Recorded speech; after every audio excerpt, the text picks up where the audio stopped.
Good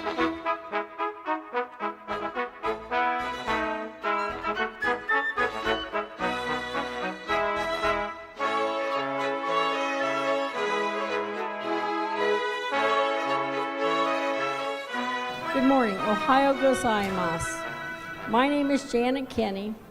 As chair of the Ashikaga Committee of Sister Cities Association of Springfield, it is my pleasure to serve as your MC this morning.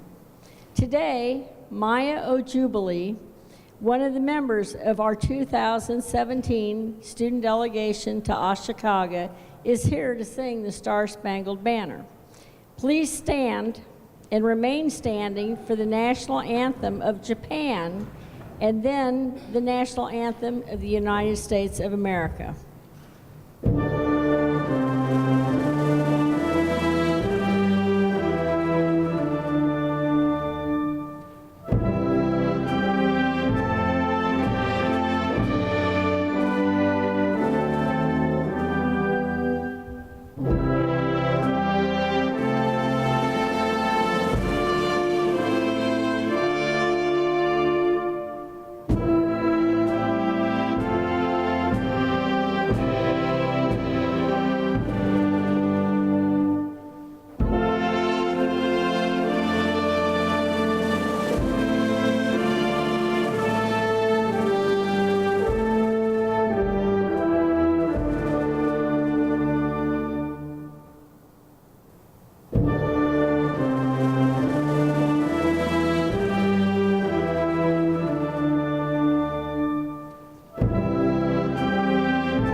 I would now like to introduce Maya Ojubili and turn the microphone over to her.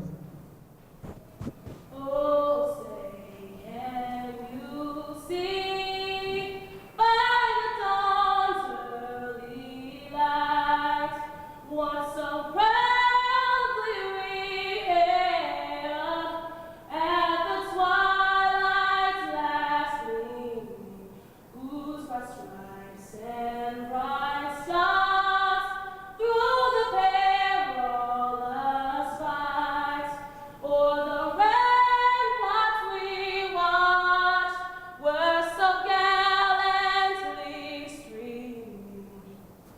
And the rockets' red glare that was bursting in air gave proof through the night that our flag was still there. Oh, say does that star-spangled banner yet wave o'er the land of the free and the home of the brave, the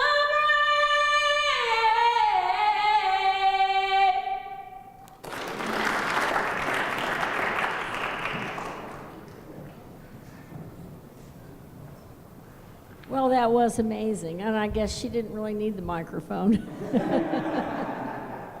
Warms my heart every time I hear her sing. Thank you so much, Maya. I'd like to recognize a few people in the audience that are here today.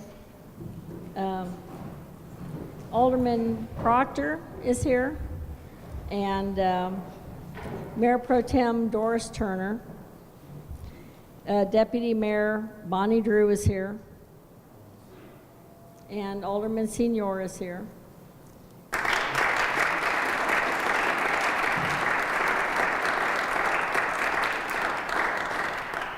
And our Sister City board members that are here, that would be nice if you could stand as well.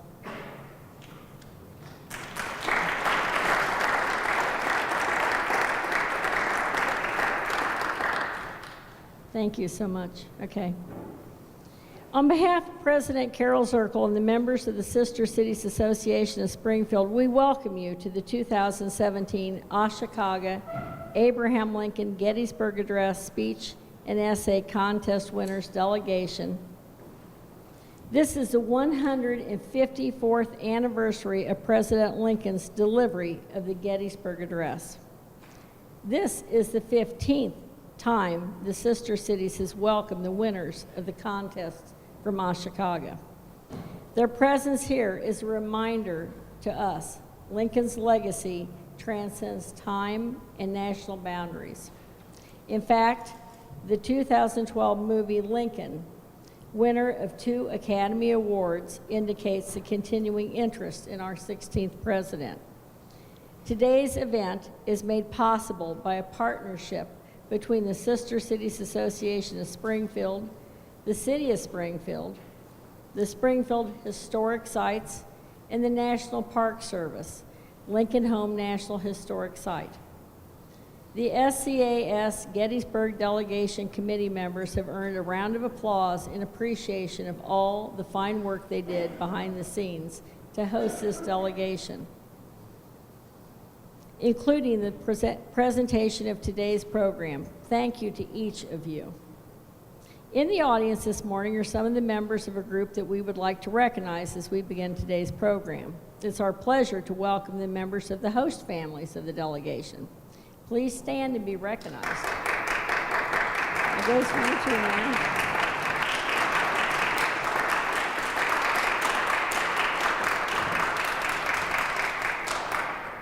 These families have been Sister Cities' first line of citizen diplomats in this delegation. Good morning, Ohio Gozaimasu. I'm Mayor Jim Langfelder, and it gives me great pride to welcome each and every one of you to Lincoln's hometown, Springfield, Illinois. This is a great setting to have the 154th anniversary of the Gettysburg Address, because this is where Lincoln gave his House Divided speech. And as Janet alluded to, Lincoln's legacy lives on today. His words back then about keeping people together live on to today. And he did that during our toughest times in the United States with regards to the Civil War, keeping the country together. And this sister city relationship exemplifies that. It was approximately 27 years ago when my father, Mayor Ozzie Langfelder, and Mayor Machida, both World War II veterans, put aside their differences and brought together our cities of Ashikaga, Japan, as well as Springfield, and really formed a stronger relationship not only with those cities, but also with Japan and the United States. And we really appreciate the students, the Sister City Association, for continuing that legacy. So on behalf of Mayor Izumi and myself, we appreciate all your good works in keeping Lincoln's legacy alive today and have our country and our cities grow closer together. Thank you very much.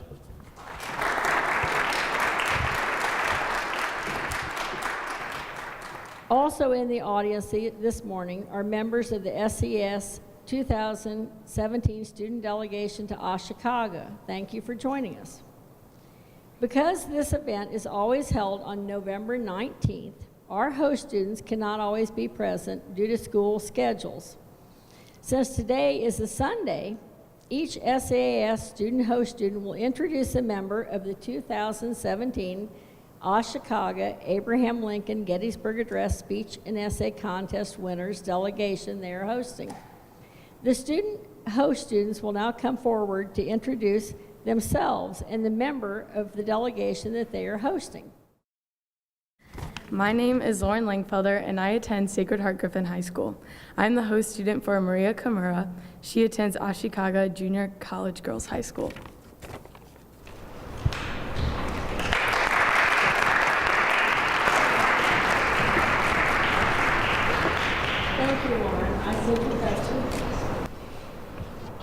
My name is Ellie Fulgenzi and I attend Williamsville High School. I am the host student for Haruto Shimada. He attends Ashikaga Sakanishi Junior High School.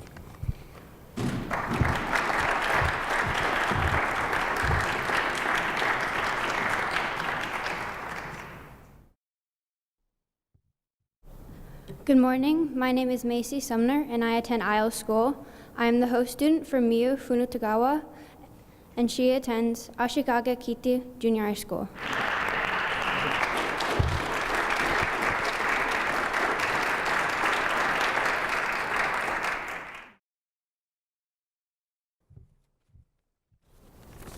Good morning. My name is Mark Coelho, and I attend Calvary Academy. I am the host student for Tomohiro Koizumi. He attends Ashikaga Atagodai Junior High School.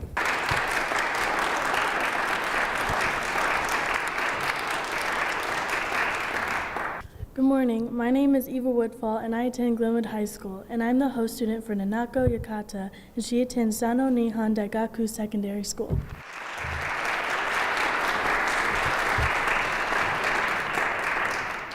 Thank you, Eva, and you did a nice job on those Japanese names. It can be very difficult, I know. Springfield Mayor James O. Langfelder is the honorary chair of the Sister Cities Association of Springfield. As mayor of the President Lincoln's hometown, Mayor Langfelder has had the opportunity to welcome many of our delegates to visit Springfield. We believe the mayor thinks of Ashikaga and the Gettysburg delegation as a special group of visitors to Springfield, especially since this year, as you can see, he and his family have hosted one of our students. I want to thank the mayor for his kind remarks, and I want to thank the mayor and his family and all of the host families for hosting this year. Without you, we could not have this delegation be possible. I'm sure the students have had a wonderful time and are very grateful for your hospitality. Thank you, Mayor Langfelder. Thank you, host families. The members of the SCAS welcome the members of the 2017 Ashikaga Abraham Lincoln Gettysburg Address Speech and Essay Contest Winners Delegation. Making a few remarks on behalf of Sister Cities is our president, Miss Carol Zirkle. Carol? Good morning. Ohio gozaimasu. My name's Carol Zirkle. It's my pleasure as president of the Sister Cities Association of Springfield to greet this Gettysburg delegation. The Abraham Lincoln Gettysburg Address Speech and Essay Contest delegation is my favorite delegation from Ashikaga every year. These 5 students sitting here before us are part of the 15th Ashikaga Gettysburg delegation. Each of them learned the Gettysburg Address in English and then competed on several levels to win this trip to present the Gettysburg Address here today in Springfield on this 154th anniversary of the address. They've represented their city well. They have been gracious and outgoing, despite the fact that they must be desperately tired. They've shared their lives with their host families and with members of our community. We are enriched by their example. Today, they come before us to honor our most famous citizen, Abraham Lincoln. Sister Cities is a way for us to practice citizen diplomacy. We are proud of these 5 citizen diplomats from Ashikaga who deliver the Gettysburg Address in this same room where Lincoln delivered his House Divided speech. We wish them success, and we hope that they continue to strive to influence the events of their lives. Thank you. Domo arigato gozaimasu. With us this morning is Mr. Timothy Townsend, historian of the Lincoln Home Natural Historic Site. Mr. Townsend is here to congratulate the members of the Ashikaga delegation and to tell them about the role of the National Park Service in the United States history in interpreting Mr. Lincoln's life. Mr. Townsend, would you like to come up?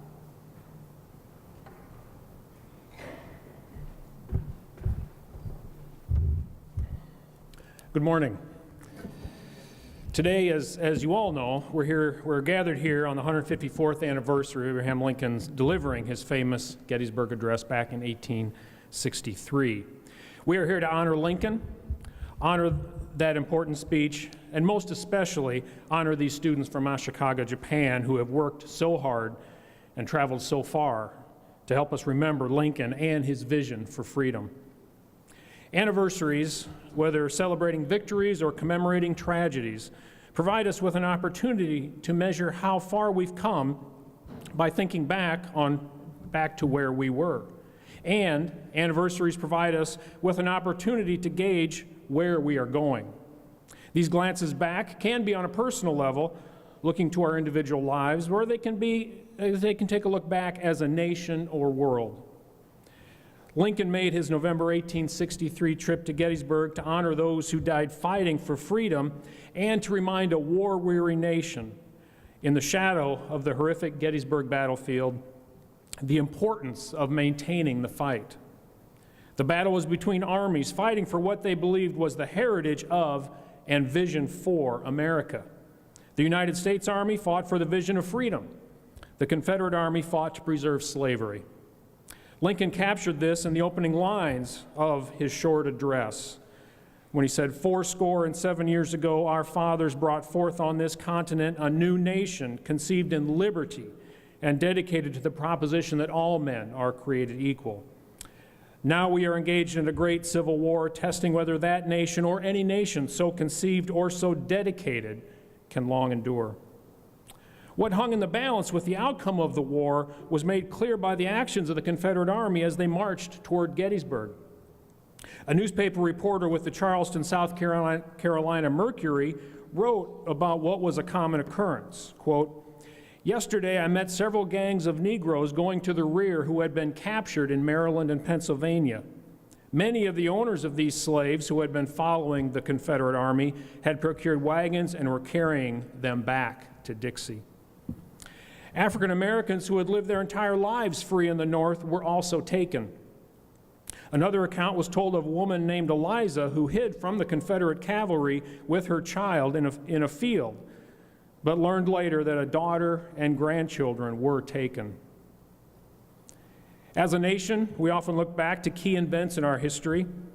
Lincoln looked back to the Revolutionary War that created our nation conceived in liberty. And we look to the Civil War that threatened but then reaffirmed liberty. Lincoln said as much in this very room in his 1858 House divided speech that the mayor mentioned. In that, Lincoln laid out the premise that we should look back to know where we are before we can look forward, when he said, quote, "If we could first know where we are and whither we are tending, we could then better judge what to do and how to do it." By the time Lincoln spoke in Gettysburg, he knew what to do and how to do it. On January 1st, 1863, he had taken that first step to reaffirm the 1776 national vision of liberty found in the Declaration of Independence when he issued the Emancipation Proclamation. African-American abolitionist leader Frederick Douglass recognized the importance of what Lincoln was doing and how the Civil War was achieving an end to slavery when he said in 1863, "The world has witnessed many wars, and history records and perpetuates their memory. But the world has not seen a nobler and grander war than that which the loyal people of this country are now waging against the slaveholding rebels. The blow we strike is not merely to free a country or continent, but the whole world from slavery. For when slavery fails here, it will fall everywhere."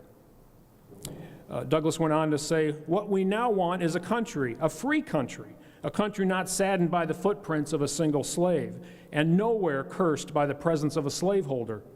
We want a country which shall not brand the Declaration of Independence as a lie." Recently, we have been looking back 50 years to the anniversaries of the modern civil rights struggles that finally brought us closer to the ideals of freedom created by the Revolutionary generation and preserved by the Civil War generation. And we sadly remember when those ideals of equality and freedom were shaken. With the upcoming anniversary of the assassination of Dr. Martin Luther King Jr. This next April 4th. he was assassinated in 1968. King regularly looked back on our nation's history to remind us what our national promises and visions were, where we fell short of those promises, and where victory was attained. 100 years after Gettysburg, during the anniversary of the Emancipation Proclamation, King captured the essence of the continual struggle to achieve the vision of freedom.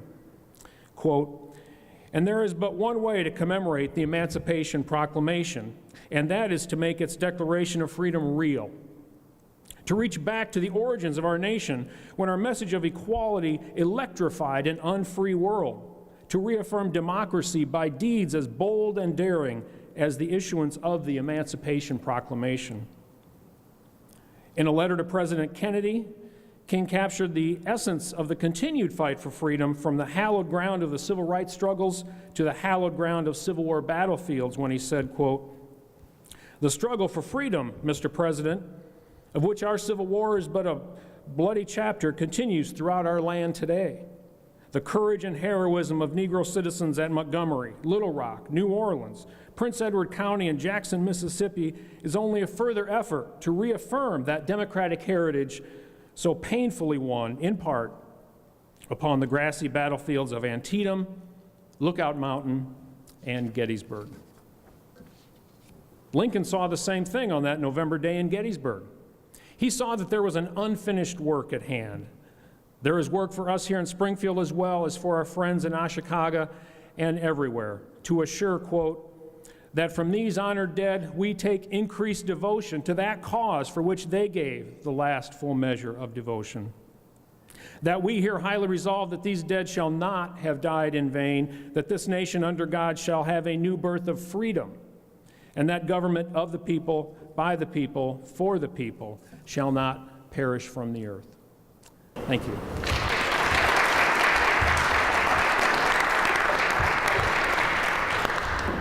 Thank you, Mr. Townsend. It is always a pleasure to welcome the leader of this delegation. This year, the mayor of Ashikaga City chose an Ashikaga International Association member who is also a high school teacher of English, and as the leader of the 15th delegation of Ashikaga students, the AIA manages the Springfield Sister Cities Partnership for Ashikaga. SEAS is honored to have AIA member Hitoshi Kubota with us on this 15th anniversary of the Gettysburg Address. Please welcome Mr. Hitoshi Kubota.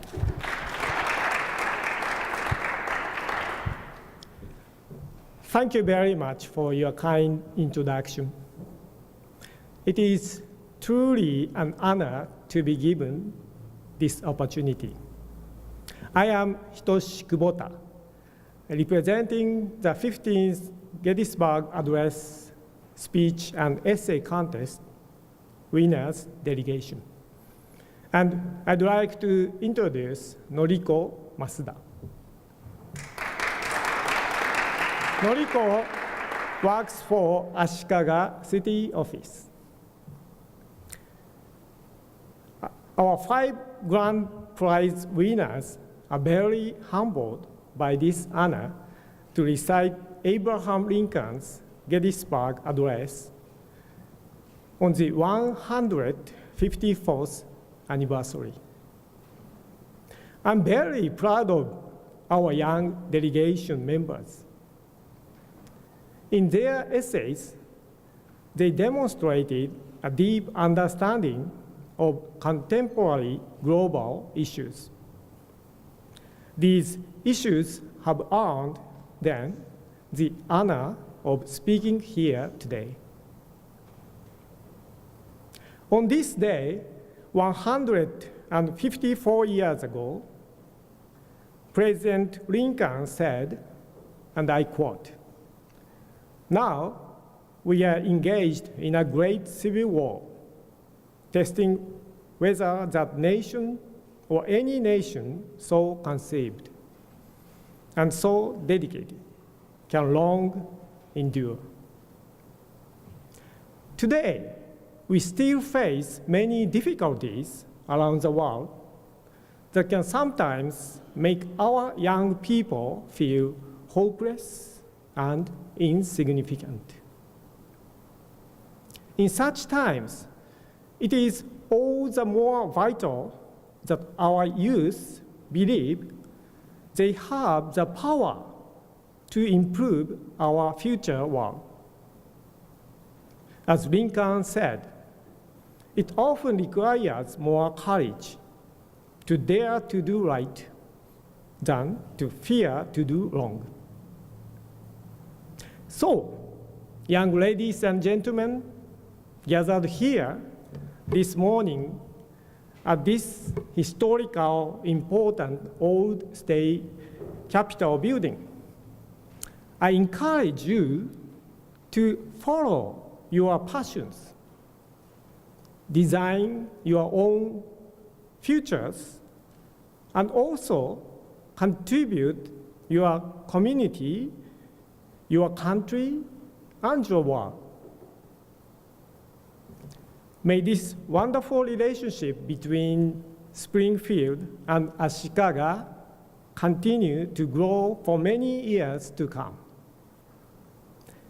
Thank you very much for your kind attention. So now, our delegates are ready to prepare the Gettysburg Address.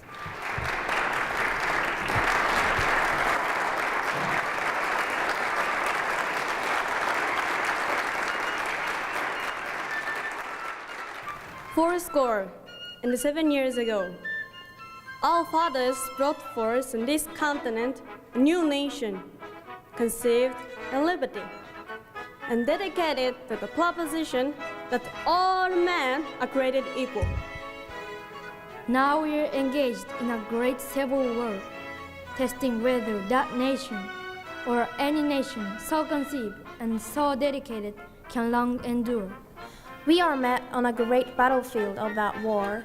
We have come to dedicate a portion of that field as a final resting place for those who here gave their lives that that nation might live. It is altogether fitting and proper that we should do this. But in a larger sense, we cannot dedicate, we cannot consecrate, we cannot hallow this ground. The brave men, living and dead, who struggled here, have consecrated it far above our poor power to add or detract. The world will little note, nor long remember what we say here, but it can never forget what they did here. It is for us, the living, rather, to be dedicated here to the unfinished work which they fought here have thus far so nobly advanced. It is rather for us to be here, dedicated to the great task remaining before us. That from these honored dead we take increased devotion to that cause for which they gave the last full measure of devotion. That we here highly resolve that these dead shall not have died in vain. That this nation, under God, shall have a new birth for freedom, and that the government of the people, by the people, for the people, shall not perish from the earth. Thank you very much.